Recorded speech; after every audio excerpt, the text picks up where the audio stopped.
Welcome to your weekly or bi-weekly Wahlotron, where Julia and myself try to explain the German elections to people who care, which seem to be a few of you. Yeah. This is a kind of weird episode because instead of breaking down a party or a candidate of a nominee for a party, the Spitzenkandidat who's being put forward, Julia and I are doing an entire episode on one person. Who is not the head of his party or is not in any way, relevant in that he or she could become Bundeskanzler, rather that he is garbage. And the fact that he is now the CDU's nominee in Thüringen for their seat in the Bundestag, which he probably won't win. Only for a Landkreis, though. Right? Yeah. So, all right. No, it's for the whole. Yeah, it's for the Bundestag. Yeah. Yeah. For the elections in September, we are talking about the former head of the Verfassungsschutz.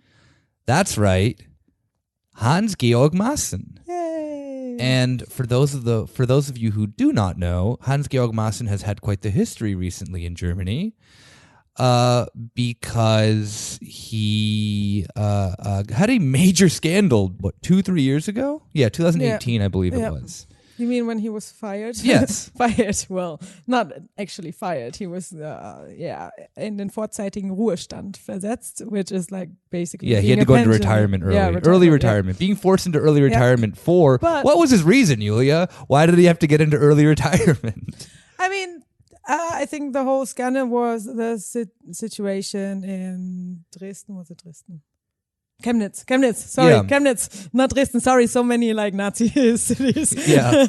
So it was in Chemnitz, and there were these video clips of people being chased down by Nazis, and with a lot of racial slurs and shit like that. I mean, it was a manhunt in the streets of Chemnitz. Yeah, this was during the big right-wing protest that was happening. Exactly. For those who don't remember, also in Chemnitz, yeah, it was like a unite the right sort of thing, more or less, that the AfD like and Pegida were spearheading. Yeah, and there was a lot of cases of, Nazis hunting people and the police that they saw as not being German. Yeah. And the police not doing anything. No, not really. I mean, why would they? They're on the side. Can we say that? No, but they do prefer not to get involved when it's. Let's just say that they're not Nazis. they're not showing showing the hearts to lefties. Antifa? Let's just saying that. Yeah. No heart, unfortunately, for Antifa. But. Yeah, so when these clips were released, this footage of people hunting other people down, like Nazis hunting people down the streets, Maaßen said he doesn't see any like relevant thing happening here, not relevant for Verfassungsschutz, not relevant in general to make it such a like big media outrage out of it, saying there was no Hetzjagd happening. So Hetzjagd is basically manhunt in that sense. Manhunt, it's the English word. But that didn't sit right with a lot of people, especially a lot of politicians as well from Die Linke, Grüne and SPD as well, actually. And probably the CDU as well. CDU as well, yeah. I mean, everyone. But people also civilians were outraged, and so it caused a scandal. And I mean, this is not the first fuck up that he was involved in. I mean, the whole fucking NSU investigation. We know that the Verfassungsschutz was not, they weren't the most honest about their dealings, were they? Not the most honest, not the most helpful. A bunch of undercover Verfassungsschutz people, or they're called V-Männer in German, being in very weird places at very weird times and documents getting lost. Yeah. And this also happened as well in Hanau, where there's potentially then the suspect of that someone may have been involved in that as well with Verfassungsschutz connections. There is a very clear line between extreme right groups, violent extreme right groups, and the Verfassungsschutz. It doesn't, I mean, like literally the Verfassungsschutz was founded by ex-Nazis. Yeah. It's kind of like in their DNA to be on this side of the political spectrum. They are obviously, you know, they open up investigations much more with lefty groups than they do with probably anyone else, where Nazi groups, you know, some of them have even come and admitted that the Verfassungsschutz has helped them. Oh, I believe that. Where there was that interview that Der Neuköllner did with Redfish, where they kind of just like low-key just mentioned that they had contact with people in the Verfassungsschutz. Yeah. For people who haven't seen this, Redfish did a very good documentary about Nazism and right-wing extremism in Germany. Yeah. And there is a deep connection between the German state and these neo-Nazi organizations who are apparently supposed to be illegal, and a lot of the heads of these parties or groups are just like, yeah, like I know this guy who is a Verfassungsschutz guy. Yeah, we like, you know, we're pals. Like straight up, just like admit it. Yeah. So yeah, that is. I mean, those are only a few of the scandals. Then there was, of course, the NSA scandal. That he was working with the NSA, and he likes Obama. That's why. Yeah, he's a big Obama fan, definitely. And his statements about Edward Snowden, where he actually said that he was an enemy of the state or something like that. Yeah, and that's typical of people within the security apparatus. Especially if you work with the NSA. Yeah, I mean, pretty sure Obama and the NSA have very similar opinions about Edward Snowden as well. And then there was in 2018. His magnus opus, if you will. Yeah, wait, the talking with the AfD. Yeah, exactly. So there have been several conversations with AfD politicians, with Frauke Petri, and like in the beginning, Maaßen denied it and said, this is just something that the Bundesinnenminister wanted me to do. You know, we have to have conversations and like kind of talk to them about. I don't want to talk with the fascists. I have to. It's my job. Yeah. And later there were like some things released or leaked that he actually had conversations about like how to handle the Thüringer Flügel, the right wing of the right wing party. Yeah. like the völkische wing of the AfD. Yeah. Like the straightforward Nazis. We don't hide it well, Nazis.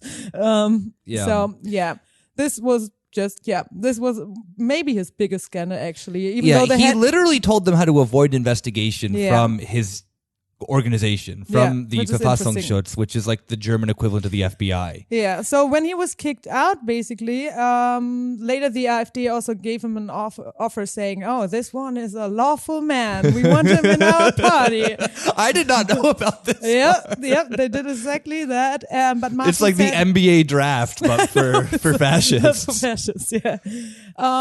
But he answered with, I've been with the CDU for 30 years, so this is going to stay like that. So I'm like, yeah, he can do some Trotskyist entries and change the CDU from inside. Exactly. I think that is what he wants to do, actually. He's very close to the Werteunion, so to the far right, basically overlapping with the AfD, kind of like faction of the CDU.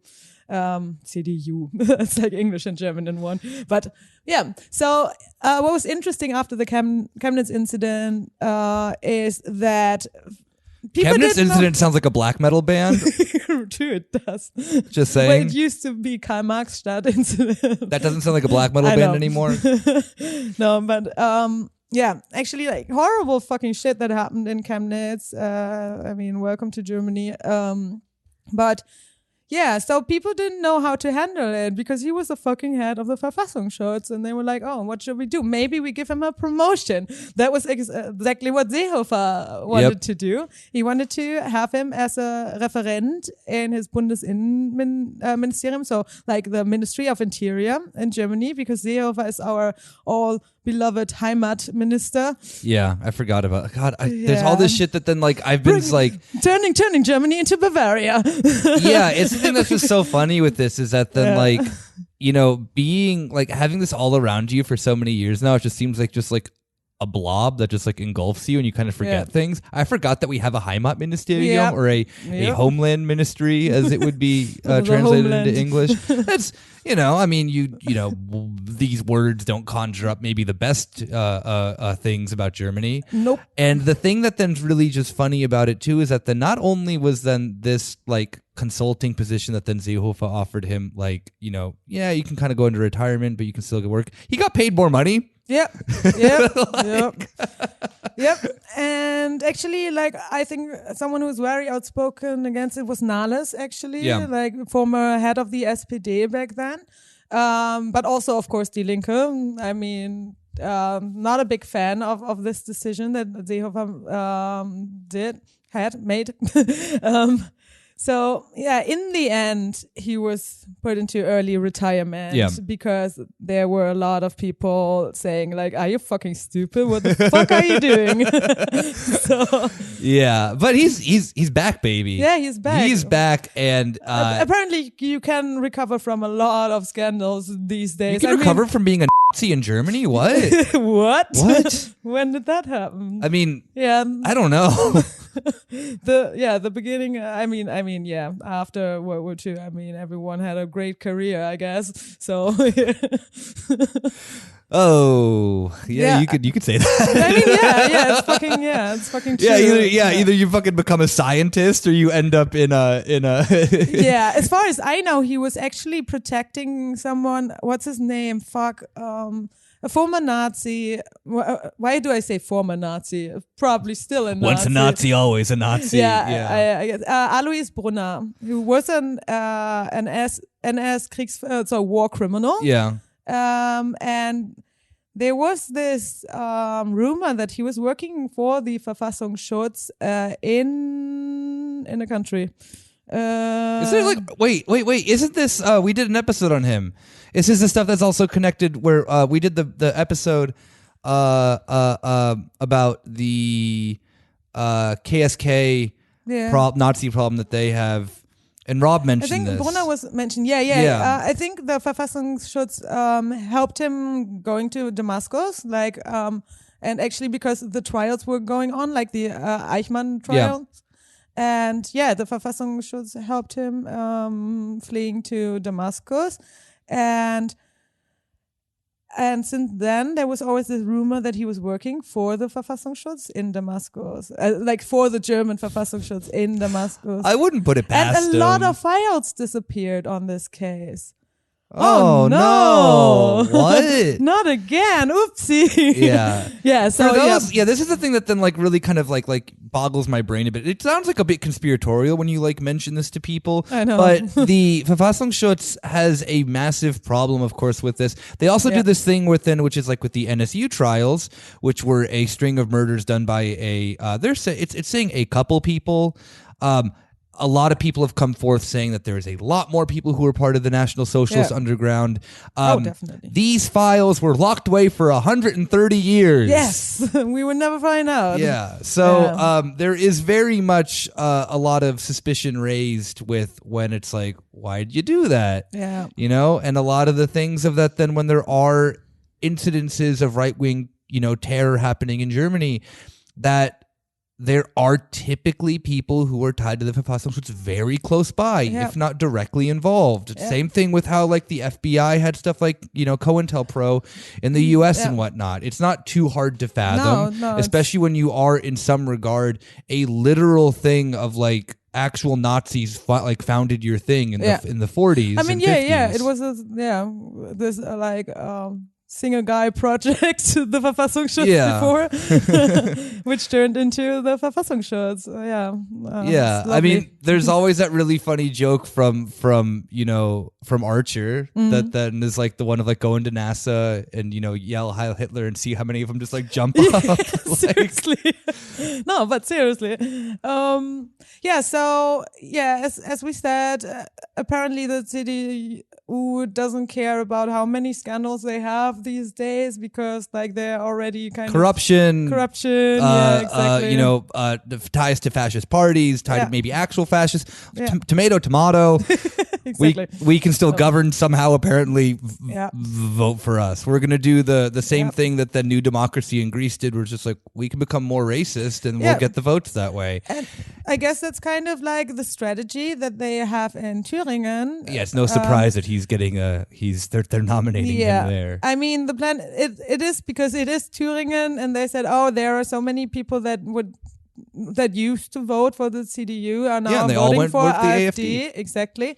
So what can we do? Like to right-wing their best friend. Fish on the edges of right-wing extremism. So I guess they found their candidate. Yeah.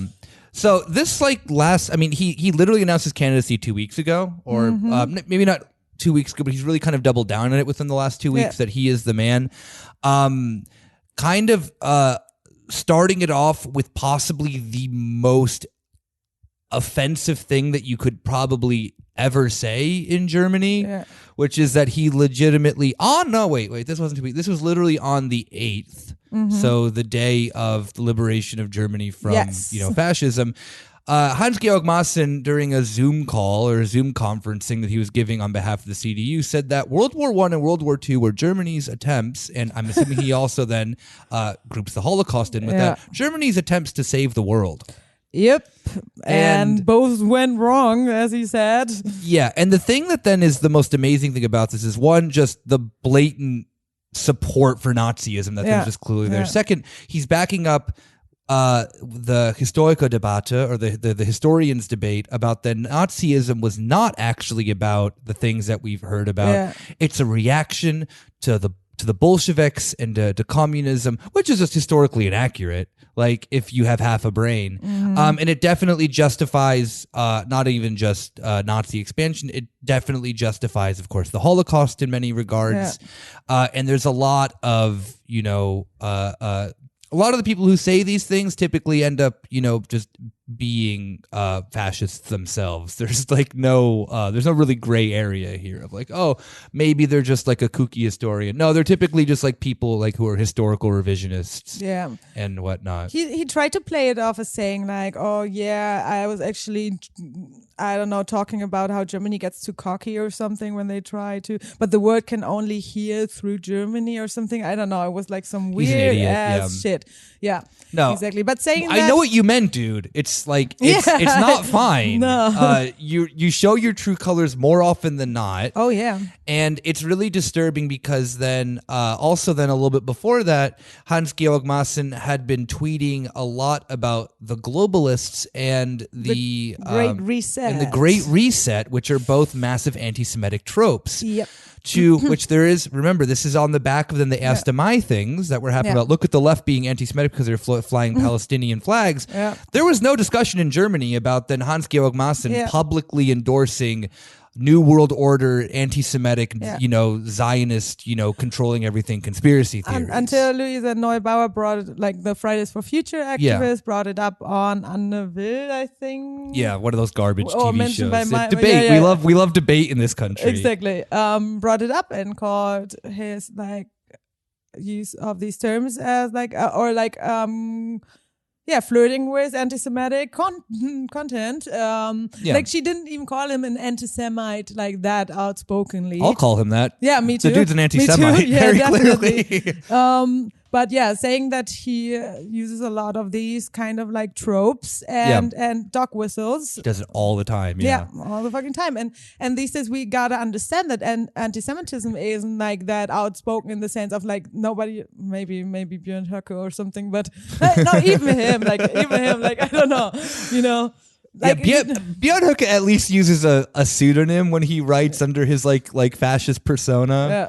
I forget the name of it, that he wrote for the NPD magazine. I mean, not that like Björn Höcke literally wishes sometimes that he was like Goebbels. But, he does. Yeah. Oh, he uses a lot of like the content of Goebbels' speeches. Yeah, fucking weirdo. But yeah, so there are a lot of dog whistles these days, like stuff like the Great the Great Reset, globalists, etc. Alex Jones shit. Exactly, for anti-Semitism, which is still anti-Semitism because this refers to the idea of like a global conspiracy led by the Zionists. the elders of like Zion. Fucking elders of Zion shit and whatnot. Yeah, exactly. The thing that was the funniest to me though is that then, you know, where the CDU and the right and the center in Germany will use any regard whatsoever to then point at the left for being anti-Semitic because they support Palestine, which, as we talked about on the main feed, not on the main feed, on the bonus feed is a false equivalent. It's not the same.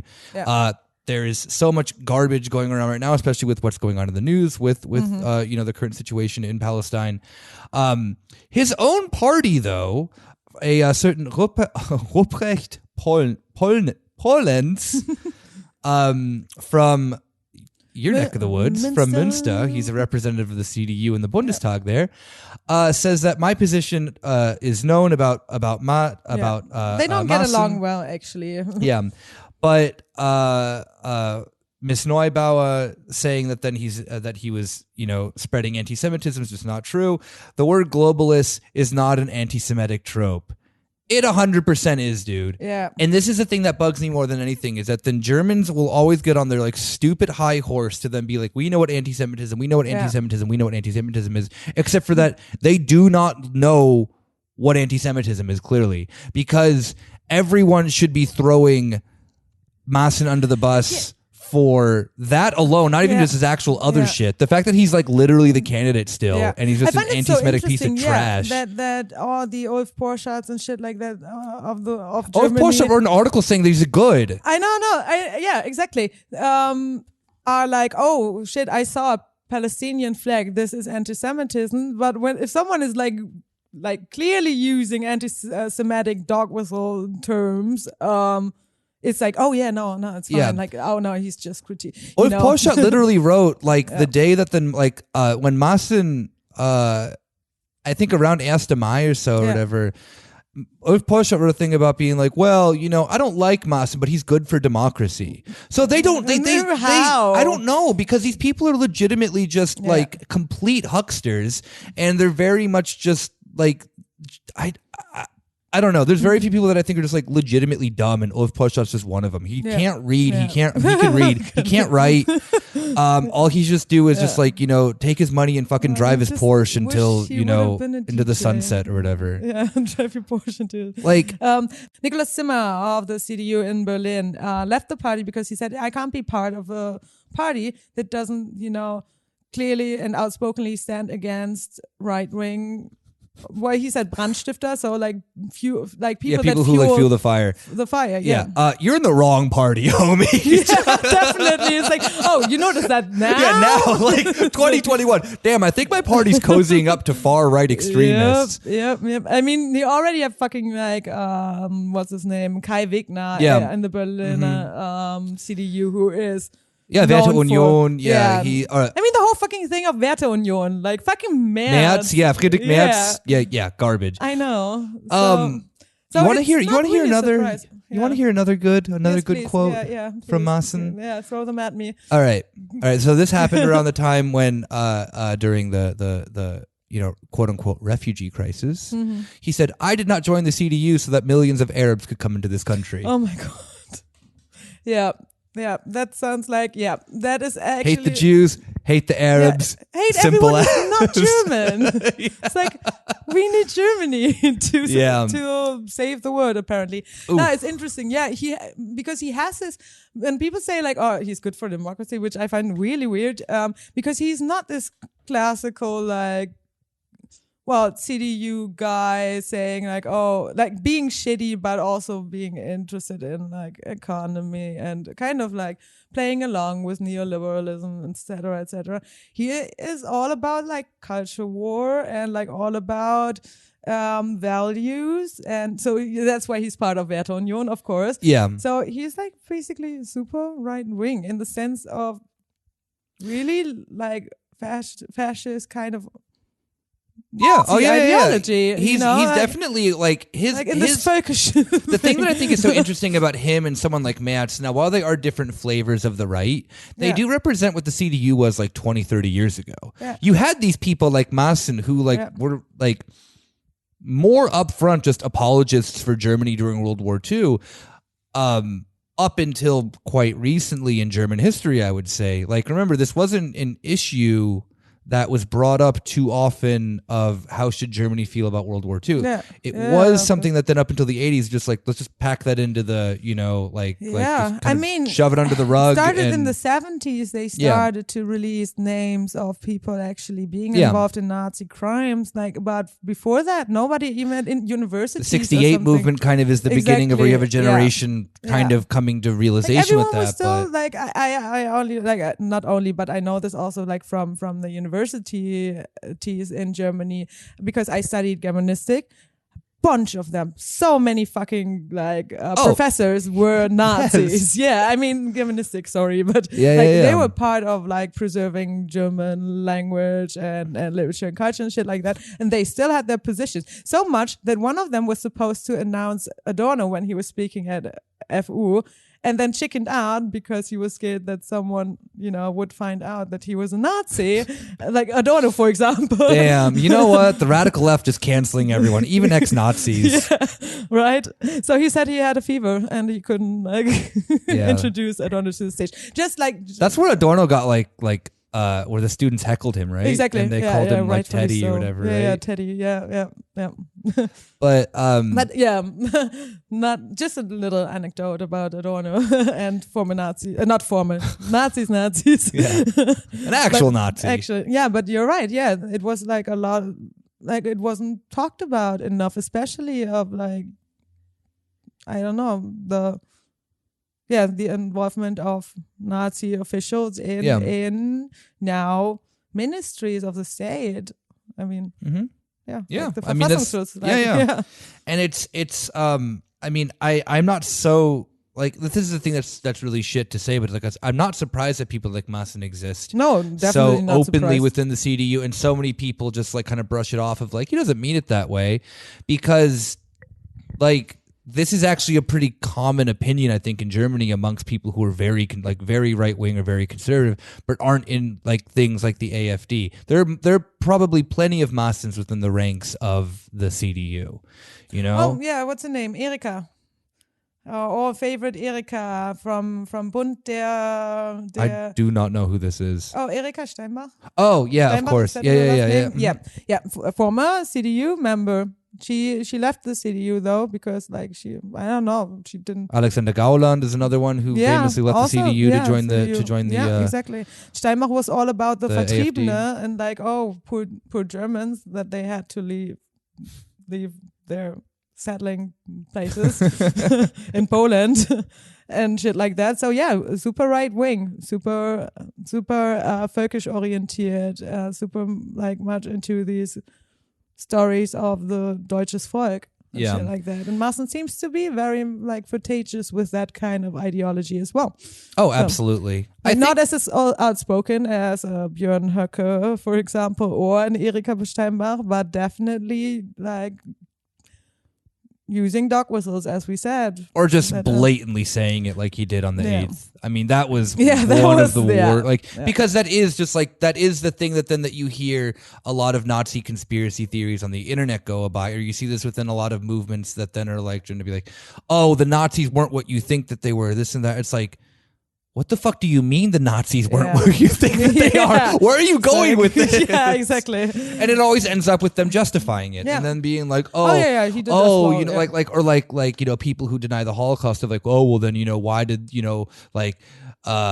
these camps didn't exist the way that you think that they did, this and that and that. It's no, I'm pretty sure they did. I'm pretty sure that the Holocaust did in fact happen. Yes. And you're gonna, through this bizarre, weird, thing that you're on because of the internet, you're gonna tell me that then I'm wrong, and that then you're some weird, like, this is also really common within like the free thinkers and whatnot, people who are like all into like esoteric shit. Oh yeah, I know- right wing esoteric people in Germany. That's friends of ours who have definitely over the years former friends, former friends, yeah. let's say that, yeah, over the years have delved down this road because of esoteric groups within Germany who are very much connected to Nazi movements. Yeah. And it's gotten worse on the internet by far. Like, Definitely. it's let these things bloom. So now Maaßen is kind of trying to show that he is not an anti-Semite by what I just found, like this weird thing from BPB, so Bundesagentur für politische Bildung. Yeah, it's like a state thing for political education. Yeah, exactly. So, and they have this book, and it's called Globalism. Globalists. Yeah, or Globalists, yeah. The Globalists, blah, blah, blah, neoliberalism, something. So, yeah, interesting to put that up there. Also bad on BPB for calling a book about neoliberalism and globalization. Yeah. Which there is a German word called Globalisierung. Yeah, exactly. To call it then Globalisten. Yeah. No, like. To be fair, I haven't read it. Maybe this person like has like a critical you don't need to use that analysis. word. I know. It's like word. in your face. Yeah. So he shared it. Kind of like, oh look, like this is within the borders of like within the frame of democracy. Like I'm not doing anything wrong if they are doing it. If they are saying globalist, I can say globalist, etc. Yeah, because there is something like really like the thing that really sucks about the whole globalist conspiracy theory thing is that it does legitimately start from a place that then globalization's real and that the neoliberalism is shit. But then it turns it on its head and turns it into an ethno-nationalist sort of thing very quickly. Yeah. The general critique about, the interconnectivity of the globalized world and this and that because of neoliberal capitalism is all true. You can do it from a left perspective, for example. How Just about call that? it what it is, though. Either globalization or whatever it is. Once you start using that globalist, then you're into some, you're into sketchy territory. Let's just say that. And I mean, if he uses it and then he excuses it in the sense of, oh well, it's a term that you can use apparently because look at BPB or something like that, but he also uses terms like Great Reset or something like that. He's gonna pull up the BPB. Okay, let's see what they say about Great Reset. What does BPB say about Bill Gates putting microchips in the vaccine? I would like to see that book too. Me too. Yeah. But yeah, actually doing that as the former head of the Verfassungsschutz, you should be able to identify this kind of language, these kind of terms that are related to conspiracy theories, like right-wing conspiracy theories. No, because he likes them. Yeah, but like, I mean, if you give AfD kind of tips how to avoid like looking sketchy, I mean, apply them for yourself. Like, I don't know. It's like, here's Julia, giving some fucking tips to Hans-Georg Maaßen. Yeah, no, bro, why are you so dumb? Yeah, seriously, I'm just like. Julia's gonna make up the 10 crack commandments, but it's for how to avoid an investigation from your own fucking organization. Yeah, exactly. No, but I'm pretty sure he still has a lot of like friends in the Verfassungsschutz. Yeah, of course he does. Yeah. What? Yes, absolutely. Yeah, exactly. So, but yeah, I think on that note, it's just the thing that then really bugs me so much is that this position has just become so legitimized by a party that then is pretending so much that they're not this thing. Yeah. But it's very clear that these very far right tendencies. We saw this with like the appearance of Merz too, becoming Merz and Laschet making a combined effort to win the nomination now, or to win the chancellery. That it really isn't like.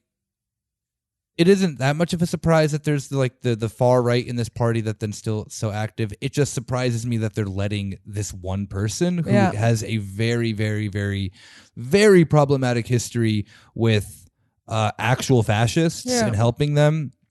That you would think that the party would like put their foot down and be like, maybe you shouldn't run. Yeah. But they also are using that. But they're also then thinking, well, it is Thüringen. The AfD has a pretty big stronghold there. Maybe we can, play their game. We can do like what New Democracy did to kick out Golden Dawn. That's always the example I love giving of recent years. And if we just become more racist and in some cases more openly anti-Semitic and fascist, we can win these people over. These people did vote CDU for a while. So, no, not all of them, but a good portion of them. That's pretty shit if that's the direction that your party's going to want to take. Definitely. Just saying, your party's garbage then. And I mean, I really dislike pretty much every party in Germany. Yeah. The CDU though, playing with an actual somewhat of a fascist in this regard is just disgusting. Yep. There's no other way of putting it. I mean, I don't think he'll win, but the fact that they're just like legitimately considering this and letting him do it. And they fucking missed the opportunity of like confronting his positions. And now here he is literally saying that the Holocaust was good. So. Yeah, I mean, you had a big ass scandal with Sarrazin back then when he wrote his book about Neukölln. What happened there? Dude, but it took the SPD like 10 years. I know, it took them him. forever to kick him out as well. Look at Sarah Wagenknecht. She is still not out of Die Linke. True. Yeah. Like party politics, like the thing of the matter is though is that like I get that it takes a long time to like Boris Palmer is like another example recently still within the Greens. He was a Green mayor who just used the N-word on Facebook. Yep. Which is a really big deal, and the Greens are trying to kick him out as well. Yeah, but it's hard actually. It's incredibly hard internally. But listen, like I'm not even saying that Maaßen needs to be kicked out of the party because they didn't even fucking confront him. The fact that they like knowingly just like nominated him for this position is the thing that then the fact that Nicolas Zimmer like left the party, there is no discussion about actually Maaßen leaving the party. But so that I think Maaßen's candidacy like summarizes Germany probably better than anything in the last year. Definitely. For sure. This country has never learned its lesson. You have massive apologists for this type of shit, and they can be elected to office if they're in the right party in the right part of the country. It's fun how you like how people, especially on the conservative side of all of this, are so outspoken when it comes to Palestine and Israel about actual anti-Semites in their own ranks. Do not look at any of the comment sections on any liberal posters stuff. Yeah. They're all racists. Yeah. Every single racist in Germany just comes out of the woodwork to like let you know of like, yeah, that's right. By the way, I hate Muslims. Yeah.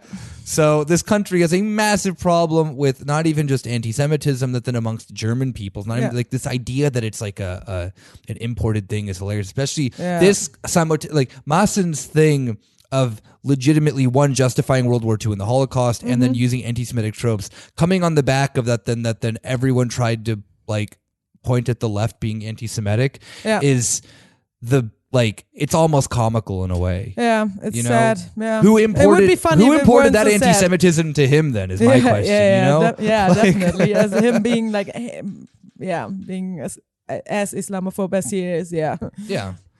So on that note, then I guess we will catch you guys all then on the main feed. Yes. And see you then in the next couple of weeks where we hopefully Germany doesn't fall apart and that we're all still here. And All right. Take care. Bye-bye.